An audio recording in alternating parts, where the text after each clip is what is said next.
ఆంధ్రప్రదేశ్కి సంబంధించి మనం చూస్తే మాజీ ముఖ్యమంత్రి వైఎస్ఆర్ కాంగ్రెస్ పార్టీ అధినేత వైఎస్ జగన్మోహన్ రెడ్డి నిన్న నెల్లూరు వెళ్ళి అక్కడ జైల్లో ఉన్న పిన్నెల్లి రామకృష్ణారెడ్డిని పరామర్శించారు. ఆయన చేసిన వ్యాఖ్యలపై అటు టీడీపీ వైసీపీ మధ్య మాట్లాడుతూ నడుస్తుంది. అంశంపై మాట్లాడడానికి ప్రస్తుతం లైవ్లో ఉన్నారు తెలుగుదేశం పార్టీ జాతీయ అధికార ప్రతినిధి జ్యోత్స్న గారు, అలాగే వైఎస్ఆర్ కాంగ్రెస్ పార్టీ అధికార ప్రతినిధి మనతో పాటు ఉన్నారు మాదిరెడ్డి శ్రీనివాస్ గారు. తెలుగుదేశం పార్టీ నుంచి ఆ పార్టీ అధికార ప్రతినిధి విద్యాసాగర్ గారు డిబేట్లో జాయిన్ అవుతున్నారు.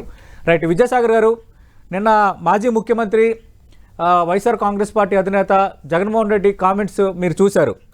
అంటే అక్రమంగా కేసులు బనాయిస్తున్నారు, అక్కడ రిగ్గింగ్ జరుగుతుంది అన్న సమాచారం అందుకున్న తర్వాత మాత్రమే అటు పోలింగ్ బూత్లోకి అటు పిన్నెల్లి రామకృష్ణారెడ్డి వెళ్ళే ప్రయత్నం చేశారు.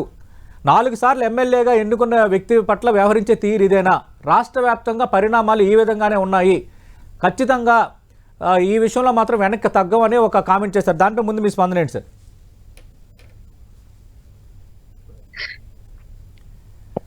జగన్మోహన్ రెడ్డి గారు నిన్న స్టేట్మెంట్ నేను కూడా చూశాను. ఆయన ఏం మాట్లాడుతున్నాడో, ఆయన ఎందుకు మాట్లాడతాడో, ఫ్రస్ట్రేషన్ తట్టుకోలేక మాట్లాడతాడో నాకైతే అర్థం కావటం లే. మొన్నటి వరకునేమో అది మార్ఫింగ్ ఎంట్రీ, లేకపోతే వీడియో బయట ఎట్లా వచ్చింది అన్నారు, ఇంకోటి అన్నారు.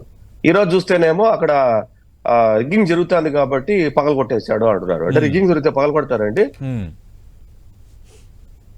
ఒక శాసనసభ్యుడు 4 సార్లు ఎన్నికైనటువంటి అభ్యర్థి పగలు పడతాడా? కాబట్టి ప్రొటెస్ట్ చేస్తారు, ఆఫీసర్ కి మొరబెట్టుకుంటారు, ఇంకోటి చేస్తారు. అదే నేరుగా పోయేసి మిషన్ పగలు కొట్టేస్తే అది నిజం. అది దాన్ని సమర్థించే మాజీ ముఖ్యమంత్రి ఈ మనిషినే చూస్తున్నా నేను. అంటే ఏమనుకున్నాడు ఆయన అర్థం కాదు. ప్రజాస్వామ్యం అంటే మళ్ళీ వార్నింగ్ ఒకటి. ఎవరేసారు బీజాలు రాష్ట్రంలో తెలీదు? బీజం వేసింది ఎవరు? అరాచక పరిపాలన తెరదీసింది ఎవరు? రాష్ట్రంలో ఇలాంటి సంఘటనలకు మార్గదర్శకుడు ఎవరు? ప్రతి నియోజకవర్గంలో నీ ఎమ్మెల్యేలు కాదు, మాజీలు. నువ్వు పిచ్చి పిచ్చి మాటలు మాట్లాడతావేంది? నువ్వు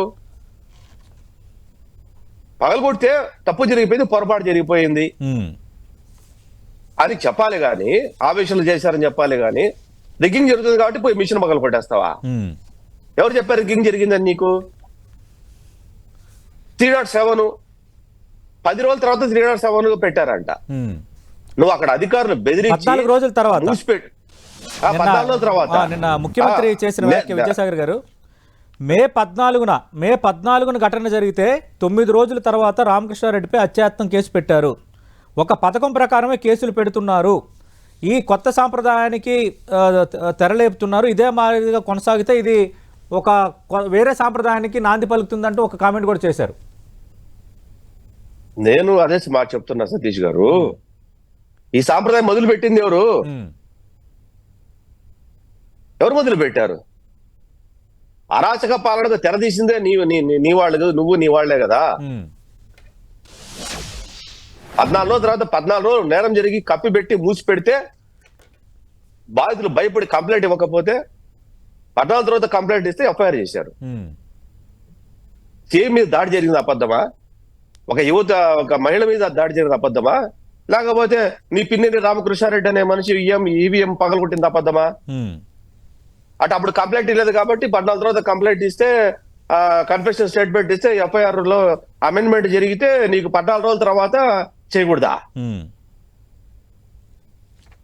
నీ పిన్నెల్లి రామకృష్ణారెడ్డి క్యారెక్టర్ ఎంతో తెలుసు కదా అందరికీ. పిన్నెల్లి రామకృష్ణారెడ్డి నియోజకవర్గంలో 2019 ఎలక్షన్ అయిన తర్వాత మా వాళ్ళు ఒక విషయం మీద పరామర్శకు వెళ్తే ఏం జరిగిందో తెలీదా? ప్రపంచం మొత్తం చూడలేదా? నువ్వా మాట్లాడేది? రైట్, మాట్లాడదాం దానిపై. ఎవడేసాడు ఈ రాష్ట్రంలో అరాచక పాలనకి? ఎవడు బీజం వేశాడు? ఓకే, మాట్లాడాలంటే మాదిరెడ్డి శ్రీనివాస్ గారు, అసలు ఈ సంస్కృతికి బీజం వేసిందే మీరే కదా, మళ్ళీ మీరు ఇప్పుడు మాట్లాడడం ఏంటి? ఇది టీడీపీ అడుగుతున్న ప్రశ్న ఒకటి. రెండోది, ఈవీఎం పగలగొట్టడాన్ని ఒక మాజీ ముఖ్యమంత్రిగా జగన్మోహన్ రెడ్డి ఏ విధంగా సమర్థిస్తారు? నిన్న సోమిరెడ్డి చంద్రమోహన్ రెడ్డి మాట్లాడారు, ఈరోజు విద్యాసాగర్ గారు ప్రస్తావిస్తున్నారు. రిగ్గింగ్ జరుగుతుందని చెప్పి పగలగొట్టడానికి వెళ్ళారన్న కామెంట్ పైన టీడీపీ నేతలు సీరియస్గా రియాక్ట్ అవుతున్నారు.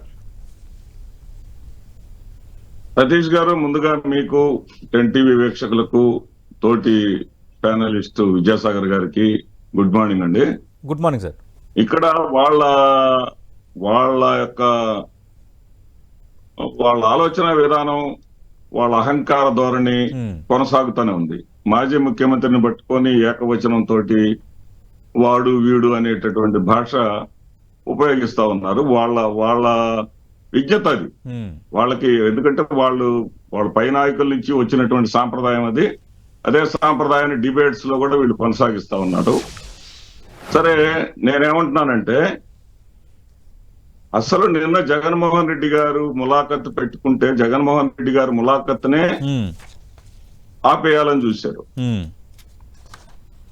జగన్మోహన్ రెడ్డి గారు బయలుదేరి సగం దూరం వచ్చిన తర్వాత కాకాణి గోవర్ధన్ రెడ్డి గారికి ఫోన్ చేసి మీ ములాఖత్ క్యాన్సిల్ అయిందండి, మీరు రావద్దు అని చెప్పారు. అంటే మాదిరెడ్డి గారు ములాఖత్ అంశాన్ని ప్రస్తావించారు కాబట్టి నేను మీకు ఒక వివరణ ఇవ్వదలుచుకున్నాను. నిన్న హోంమంత్రి అనిత ఆమె కొన్ని కామెంట్స్ చేశారు. ఆమె చెప్పింది ఏంటంటే, ఆల్రెడీ పిన్నెల్లి రామకృష్ణారెడ్డికి ములాఖతులు ఎన్ని ఛాన్సులు ఉంటాయి, ఆ ఛాన్సులు మొత్తం ముగిసిపోయాయి. అయినప్పటికీ కూడా ఒక మాజీ ముఖ్యమంత్రిగా జగన్మోహన్ రెడ్డి కలవాలని అనుకుంటున్నారన్న ఇన్ఫర్మేషన్ వచ్చిన తర్వాత అనుమతి ఇవ్వమని చెప్పాము, మేము అనుమతి ఇచ్చాము. ఇది ఆమె నిన్న ఇచ్చిన వివరణ. సార్, అది పచ్చాబద్ధము. రేపు నేను అదే విధంగా ఒక మాజీ జెడ్పీటీసీ, మరొక మాజీ డైరెక్టరు, ముగ్గురు ములాఖత్ మాకు ఇచ్చారు, మేము వెళ్ళబోతా ఉన్నాం. ఇవన్నీ అబద్ధాలు, మీడియా సాక్షిగా అబద్ధాలు చెప్పే వాళ్ళ సంగతి కాసేపు పక్కన పెట్టండి. విషయానికి వస్తే ములాఖత్ క్యాన్సిల్ చేశామని చెప్పిన వాళ్ళు, సరే మీరు క్యాన్సిల్ ఇచ్చుకుంటారు, మీ అనవసరం అండి, మేము బయలుదేరాము, అక్కడ జనం కూడా వచ్చి ఉన్నారు అంటే వాళ్ళు చెప్పిన కారణం అదే, విపరీతంగా జనం వచ్చారండి, ఇంతమంది జనంలో మేము ఇవ్వలేము అని చెప్పారు. సరే, జనం వచ్చి ఉన్నారు, ఆ జనానికే మేము ప్రెస్ మీట్ పెట్టుకొని వెళ్ళిపోతాం అని చెప్పేసి అంటే, మళ్ళీ ఏమనుకున్నారో 10 నిమిషాల్లో సరే రండిలే సార్ ఓకే అన్నారులేండి. అంటే పోలీసులు గాని వ్యవస్థ గాని వాళ్ళ కంట్రోల్లో వాళ్ళు ఇండివిజువల్ గా చేయటం లేదు, పైన ఏదో ఆర్డర్స్ వస్తే ఆర్డర్స్ ప్రకారం చేస్తా ఉన్నారు అనేది తేటతెల్లమవుతున్నటువంటి అంశం. మాదిరెడ్డి గారు, ఇక రెండోది ప్రధానంగా ఈవీఎం పగలగొట్టడం మాజీ ముఖ్యమంత్రి జగన్మోహన్ రెడ్డి ఎలా సమర్థిస్తారు? ఇది టీడీపీ అడుగుతున్న స్ట్రైట్ క్వశ్చన్. రిగ్గింగ్ జరుగుతుందని తెలిస్తే సంబంధిత అధికారులకి కంప్లైంట్ చేయొచ్చు, దానికి ఒక ప్రొసీజర్ ఉంటుంది. కానీ ఈవీఎం పగలగొడతారా?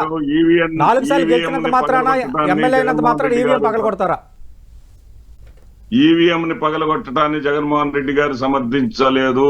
అక్కడ జరిగింది ఏంటంటే, ఈవీఎం ఏదైతే అక్కడ రిగ్గింగ్ జరిగిందో, రిగ్గింగ్ అనేక రకాలైనటువంటి ఫిర్యాదులు పోలీసు డిపార్ట్మెంట్ వారికి ఇచ్చినప్పటికీ కూడా ఎవరు పట్టించుకోకపోతే లోపలికి వెళ్లాల్సి వచ్చింది అనేటటువంటి అక్కడ కాంట్రవర్ట్ పొజిషన్ అక్కడ చెప్పారు, ఆయన వివరించారు.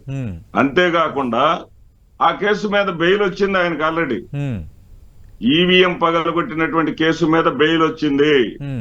సిఐ నారాయణ గారిని పగలగొట్టిందే నిజం కాదా అని చెప్పేసి ఇప్పుడు విద్యాసాగర్ గారు అన్నారు. కారంపూడి వచ్చి కనుక్కోమనండి, పచ్చి అబద్ధం అది. ఆయన మీద ఎవ్వరూ దాడి చేయలేదు. ఆయన మీద అప్పటికప్పుడు అనుకోని మాదిరెడ్డి గారు బెయిల్ వచ్చింది కాబట్టి ఈవీఎం పగలగొట్టడంలో తప్పులేదంటారా?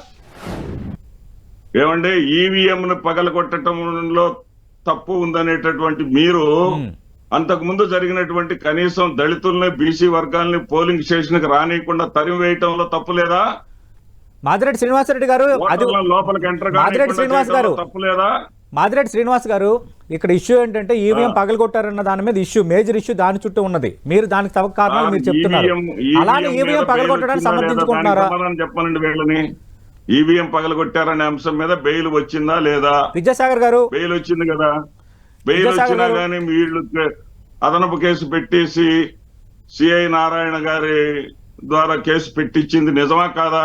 సిఐ నారాయణ గారిని దాడి చేస్తే ఆ రోజున దాడి చేసిన రోజు 14వ తారీఖు నాడు ఉండాలి కదా, లేదా 13వ తారీఖు నాడు ఆయన మీద ఉండాలి కదా. 23వ తారీఖు నాడు తలకట్టు వస్తుందా? ఈ నాటకాలన్నీ కూడా. విద్యాసాగర్ గారు, ఒక్క నిమిషం మాదిరెడ్డి గారు, 1 by 1 వెళ్దాం. మాదిరెడ్డి గారు దయచేసి ఒక్క నిమిషం ఆగండి సార్. విద్యాసాగర్ గారు, మీరు చేసిన కామెంట్ కి మాదిరెడ్డి శ్రీనివాస్ గారు వివరణ ఇచ్చారు. ఈవీఎం పగలగొట్టడం అన్న అంశాన్నే మీరు చూస్తున్నారు. అంతకు ముందు దళితుల మీద మిగతా వాళ్ళ మీద దాడులు జరిగితే పోలీసులు పట్టించుకోకపోతే ఆ ఎమ్మెల్యే అక్కడికి వెళ్లాల్సి వచ్చింది. ఈ అంశాన్ని ఎందుకు చూడట్లేదు? 2 ఈవీఎం పగలగొట్టిన కేసులో ఆయనకు ఆల్రెడీ బెయిల్ కూడా వచ్చింది. దీన్ని ఎందుకు మీరు పరిగణలోకి తీసుకోవట్లేదని అడుగుతున్నారు. ఇక్కడ క్వశ్చన్ బెయిల్ వచ్చిందా లేదా అనేది క్వశ్చన్ కాదు, ఈవీఎం పగలగొట్టారా లేదా. ఇప్పుడు ఆయన చెప్తున్నటువంటి కారణానికి సహేతుకమైనటువంటి ఆధారాలు ఎక్కడా లేవు. ఇప్పుడు మాట్లాడుతూ నేనేదో ముఖ్యమంత్రి, మాజీ ముఖ్యమంత్రి వాడు వీడు అని అంట. తెలుగుదేశం పార్టీ అధికార ప్రతినిధి అయినా, కార్యకర్త అయినా, లీడర్ అయినా, ఎవడైనా మీ పార్టీలో ఉన్నటువంటి కొంతమంది సంస్కారహీనుల్లాగా మేము మాట్లాడాము. గుర్తుపెట్టుకోండి మాదిరెడ్డి గారు. అమ్మా మొగుళ్ళు, అక్క మొగుళ్ళు, చెల్లి మొగుళ్ళు, వాడమ్మ మొగుళ్ళు, దాడులు, పార్టీ ఆఫీసు పగలగొట్టడాలు, మాజీ సీఎం ఇంటిని, ప్రస్తుత ముఖ్యమంత్రి ఇంటిని ముట్టడించడాలు, మటర్లు చేయటాలు, పార్సల్ చేసి ఇంటికి పంపించడాలు తెలుగుదేశం పార్టీలో ఇంటా వంటాలే. గుర్తుపెట్టుకోండి, ఇది ప్రపంచం చూసింది ఇదంతా కూడా. మీరు ఈ రోజు మీడియా ముందుకు వచ్చి నీతి మాటలు మాట్లాడితే ఎవరు వినేవాళ్ళు లేరు. దయచేసి వయసు నాకంటే చాలా పెద్దవాళ్ళు మీ పార్టీ నేతకు చెప్పుకోండి, మనం ఫాలో అయ్యింది తప్పు, మన భాష, భావజాలము, ప్రభుత్వం యొక్క పరిపాలన 2019-24 వరకు మన ఆలోచన తీరు, పద్ధతి, మన భాషా పరిజ్ఞానము, మన అభివృద్ధి కార్యక్రమాలు ఇవన్నీ కూడా పనిచేయలేదండి. కాబట్టి మనం మారాలా? మనం మారితే మన పార్టీ మిగులుతుంది, లేకపోతే ఉన్నోళ్ళతో సహా నువ్వు పోతావు లోపలికి. కాబట్టి అంటే విద్యాసాగర్ గారు ప్రజావేదిక కోల్చటాన్ని ఇదే మాదిరెడ్డి శ్రీనివాసరెడ్డి గారు ఇదే 10 టీవీ డిబేట్ లో ఈ మధ్య కాలంలో తప్పుపట్టారు. అదే చెప్తున్నా నేను. పెద్ద మనిషి ఎందుకు చెప్తున్నానంటే నాకంటే చాలా పెద్దవారు కాబట్టి ఇప్పటికైనా వాళ్ళ మాజీ ముఖ్యమంత్రికి వెళ్ళి చెప్పుకోమని చెప్పండి. ఎవడు బీజాలు వేసాడు ఈ రాష్ట్రంలో, ఎవడికి నోట దూలతో తీద్దామా చెప్పండి. మీ మంత్రులు, మాజీ మంత్రులు, మీ ఎమ్మెల్యేలు చేసిన వ్యాఖ్యలు ఒకసారి తీద్దామా? అలాంటి వ్యాఖ్యలు ఏ రోజున తెలుగుదేశం పార్టీ వాళ్ళు మాట్లాడారు, అది కూడా తీద్దామా? సిద్ధమా దానికి? మాదిరెడ్డి గారు కొద్దిగా ఆలోచించి మాట్లాడాల. ఆలోచించి మాట్లాడితే ప్రజలు మీరు మాట్లాడుతుండేది చూస్తుంటారు, నేను మాట్లాడేది చూస్తుంటారు. మీరు మాట్లాడేది చూసి ఈరోజు అదేమీ జరగలేదండి అన్నారనుకోండి, నన్ను చూసి నవ్వరండి, మిమ్మల్ని చూసి నవ్వుతారు బాగా. మిమ్మల్ని మామూలుగా అనుకోరు. కాబట్టి కొద్దిగా మీరు మాట్లాడే ముందు మన కింద ఏం జరిగింది, మన వెనకాల ఏం జరిగింది, మన బ్యాక్గ్రౌండ్ లో మనం ఏం చేశాము, ఈ రోజు ఈ మాట మాట్లాడితే ప్రజలు ఏమనుకుంటారో ఒకసారి ఆలోచించి మీరు మాట్లాడడం మంచిది. ఒక్క మాట ఈవీఎం ఎందుకు పగలగొట్టారు అన్న దాని మీద సమాధానం చెప్పలేని పరిస్థితుల్లో ఎలక్షన్ అయిపోయిన తర్వాత మార్పింగ్ అన్నారు, 2 గంటల వీడియో అన్నారు, 4 గంటల వీడియో అన్నారు, 10 గంటల వీడియో అన్నారు, ఒక రోజు మొత్తం వీడియో అన్నారు. ఆ ఒక్కటి కారణము మీకు ప్రజాస్వామ్యాన్ని కూలీ చేశారా లేదా, దాంట్లో బెయిల్ వచ్చిందా లేదా తర్వాత అంశం. అది మీరు పెట్టిన అక్రమ కేసులు. ఏమంటాడు జగన్మోహన్ రెడ్డి గారు, అది 4 సార్లు అతను మంచోడు కాకపోతే ఎందుకు గెలుస్తా అంటే అతను ఎంత మంచోడో బోండా మా మీద, మా నాయకుల మీద దాడి చేయనప్పుడు మీకు కనపడలేదండి మాదిరెడ్డి గారు? దాడి చేసేటువంటి వ్యక్తి మున్సిపల్ కనపడలేదా? ఎంత మంచోడో మీ పిన్నెల్లి రామకృష్ణారెడ్డి గారు ఎంత మంచోడో తెలియదు మాకు, ప్రపంచం అంతా చూడలేదు ఎంత మంచోడో. రైట్. మాదిరెడ్డి గారు నిన్న మీ పార్టీ అధినేత ఒక కామెంట్ చేశారు, అటు చంద్రబాబు నాయుడు పథకాల వల్ల ఓటమి పాలయ్యాము అని, అంటే ప్రజా వ్యతిరేకత వల్ల ఓటమి పాలయ్యామని మీరు ఇప్పటికీ ఒప్పుకోరా? కేవలం చంద్రబాబు నాయుడు పథకాల వల్ల, మేనిఫెస్టోల వల్లే ప్రజలు మొత్తం చంద్రబాబు నాయుడుకి ఓటేశారంటారా? దీనిపై మీ కామెంట్ ఏంటి? మీరు అడిగే ప్రశ్నకు సమాధానం చెప్పబోయే ముందు వారు ఏదో తెలుగుదేశం పార్టీ ఏదో పునీతులైనట్టు, వైఎస్ఆర్సీపీ వాళ్ళు మాత్రమే నోరు బారేసుకున్నట్టు విద్యాసాగర్ గారు మాట్లాడిందని నేను ముందు బూతుల సంస్కృతి స్టార్ట్ చేసింది శాసనసభ సాక్షిగా బోండా ఉమా అని గుర్తు చేశారు నాకు ఆయన కూడా సమయానికి. బోండా ఉమా ఏమన్నారో ఒక్కసారి వైఎస్ఆర్సీపీ ప్రతిపక్షంలో ఉండగా బోండా ఉమా గారు ఏమన్నారో ప్రతిపక్ష ఎమ్మెల్యేల గురించి ఒకసారి గుర్తు తెచ్చుకోమనండి. నా డాష్ కొడకల్లారా అన్నాడు. ఏది శాసనసభలో మీ దగ్గర నుంచి సాంప్రదాయాలు నేర్చుకోవాల్సినటువంటి పరిస్థితి లేదు.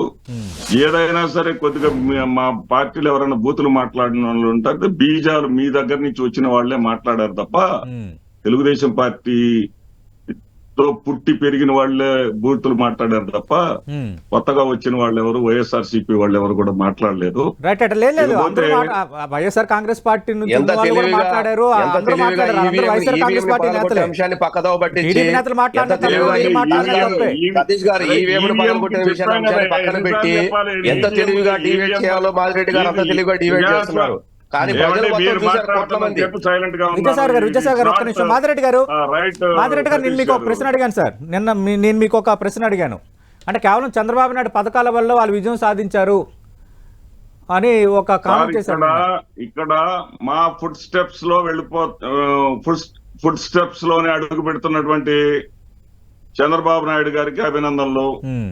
చంద్రబాబు నాయుడు గారు ఏదైతే మొట్టమొదటి జగన్మోహన్ రెడ్డి గారు అధికారంలోకి వచ్చిన వెంటనే పెన్షన్స్ మీదే దృష్టి సారించారు, అదే విధంగా పెన్షన్స్ మీద మాత్రమే ఆయన దృష్టి సాధించి మా విధానంగా మా హయాంలో మేము నియమించినటువంటి 1,34,000 మంది సచివాలయ ఉద్యోగస్తుల ద్వారా పెన్షన్స్ ఇవ్వగలిగారు. అయితే 2 రోజుల్లో ఇచ్చేసి 3 రోజుల తర్వాత పెండింగ్ లో ఉన్నటువంటి వాళ్ళు అయిపోయినాయి, వెనక పంపించేసాం లేవని చెప్పేసి దాదాపు 72,000 మందికి పెన్షన్స్ ఆపారు. ఆ 72,000 మందికి మరి ఇస్తారో లేదో కాలం చెప్పాలి. మా ఫుడ్ స్టెప్స్ లో వెళుతూ ఉన్నటువంటి సందర్భంలో జగన్మోహన్ రెడ్డి గారు ఏమన్నారంటే, మీరు మా స్టెప్స్ లో మీరు వస్తున్నారు కాబట్టి ఏది మీ హయాంలో అమలులో ఉన్నటువంటి మీ పథకాన్ని మేము టెన్షన్ గా స్టార్ట్ చేశాం, మా హయాంలో అమలులో ఉన్నటువంటి పథకాలను కూడా మీరు టెన్షన్ గా స్టార్ట్ చేయండి. అంటే మాదిరి శ్రీనివాస్ గారు నేను అడుగుతుంది అదే. అంటే కేవలం చంద్రబాబు నాయుడు ప్రకటించిన పథకాల వల్లే మీరు ఓడిపోయారా? అసలు ప్రజా వ్యతిరేకత మీపై లేదంటారా? మీ పార్టీ అధినేత కామెంట్లు ఎట్లా చూడాలి సార్? ఇక్కడ ఒక చిన్న విషయం సార్, చిన్న పోలికతో మీకు చెప్తా. 2 చీరలు ఒక షాప్ లో ఉచితంగా ఇస్తున్నారు సార్. 2 చీరలు కాకుండా ఇంకొక షాప్ లో 3 చీరలు ఉచితంగా ఇస్తా ఉన్నారు. 2 చీరలు ఉచితంగా ఇచ్చే వాళ్ళని చెడు అనరు ఇక్కడ. 2 చీరలు ఉచితంగా ఇచ్చిన ఆయన దగ్గర ఆస్వాదించారు, తీసుకున్నారు, కొన్నేళ్లుగా అనుభవించారు. 3 చీరలు ఇస్తానన్న వాళ్ళ దగ్గరికి సహజంగా వెళతారు. అది జగన్మోహన్ రెడ్డి గారు చెప్పింది. మీరు ఇస్తామన్నవి ఇవ్వండి, మీరు ఆశలు పెట్టారు ఇవ్వండి. మీరు పెట్టిన ఆశల వల్ల 10% షిఫ్ట్ అయ్యారు. మీరు పెట్టిన ఆశల వల్ల ఒక 10% షిఫ్ట్ అయ్యారు. ఆ షిఫ్ట్ అయిన వాళ్ళ ఆశల మేరకు మీరు పని చేయండి. రైట్, మా మీద దాడులు ఈ చేయటం కాదు పరిపాలన అంటే. రైట్. విద్యాసాగర్ గారు చంద్రబాబు నాయుడు పాపం పండుతుంది, ప్రజలు బుద్ధి చెప్పే రోజులు వస్తాయని నిన్న మాజీ సీఎం ఒక కామెంట్ చేశారు. మొట్టమొదటిగా ఆయన పాపం పండకుండా చూడండి ఆ కేసుల్లో, తర్వాత మాట్లాడొచ్చు చంద్రబాబు నాయుడు గురించి, ఇంకొక నాయకుడి గురించి, ఇంకోటి గురించి. అసలు స్కీముల గురించి అంటే పథకాల గురించి వీళ్ళేదో కొత్తగా మొదలు పెట్టినట్టు, వీళ్లే దానికి ఆద్యులైనట్టు మాట్లాడడం అన్నది అసహ్యంగా కనపడుతుంది. చాలా ప్రతిసారి కూడా అసహ్యం కనపడుతుంది. అదంతా వినడానికి కూడా చాలా అసహ్యంగా ఉంటది. సంక్షేమ పథకాలు 7.5 decades నుంచి ఉన్నాయి దేశంలో, రాష్ట్రాల్లో. అందరూ అనుభవించిన వాళ్ళే, మా ముందు తరం కూడా అనుభవించారు. విజయసాగర్ గారు సమయం అయింది. ఇది అంతా కూడా ఇట్లా చెప్పుకోవటం నేను చెప్తున్నాను. కనీసం మాదిరెడ్డి లాంటి వాళ్ళైనా, కొంత డీసెంట్ గా ఉండేటోళ్ళైనా దీన్ని ఆపేసేయండి దయచేసి. మేం చేశాం అన్నది చెప్పేయడం మానేసేయండి దయచేసి. అట్లా చెప్పడం వల్ల మీరేదన్నా ఎంతో కొంత చేస్తుంటే అది కూడా జేబులో బాబు జేబులో నుంచి ఏమైనా ఇచ్చామని అడిగే పరిస్థితి తీసుకొచ్చుకోవద్దండి. ఇదే మీ సొత్తు ఇవ్వాలా. ఈ రోజు మేము ఇచ్చేది ప్రభుత్వం సంపాదించి, మేము అప్పులు చేయకుండా సంపాదించి ఇవ్వాలనేది మా భావన. మీరు చేసినటువంటి ఖజానా ఖాళీకి ఇది రాష్ట్రం కుదురుకోవాలంటే 3 సంవత్సరాలు పడుతుంది. 3 సంవత్సరాలు. 1983లో రామారావు గారు 35 రూపాయలతోటి మొదలు పెట్టారు. ఎవరు ఫుడ్ స్టెప్స్ లో వెళ్తున్నారు? పక్కా గృహాలు దేశంలో మొట్టమొదటిగా స్టార్ట్ చేసి రామారావు గారు, తెలుగుదేశం పార్టీ. ఎవరు ఫుడ్ స్టెప్ లో వెళ్తున్నారు? బీసీలకు అగ్రపీఠం వేసిండేది, బీసీలకు తీసుకొచ్చి కూర్చోబెట్టారు తెలుగుదేశం పార్టీ. మీరు కనీసం మీరైనా ఈ ఊపదంపుడు ఉపన్యాసాలు మానేసి నాయకుడికి అయ్యా ఇది కాదు, ఇంకో రకంగా వెళ్ళాలని చెప్పినా చెప్పండి మీలాంటి వాళ్ళు. ఆయన రైట్. సమయం కూడా అయిపోయింది. థ్యాంక్ యూ మాదిరెడ్డి గారు, థ్యాంక్ యూ విద్యాసాగర్ గారు.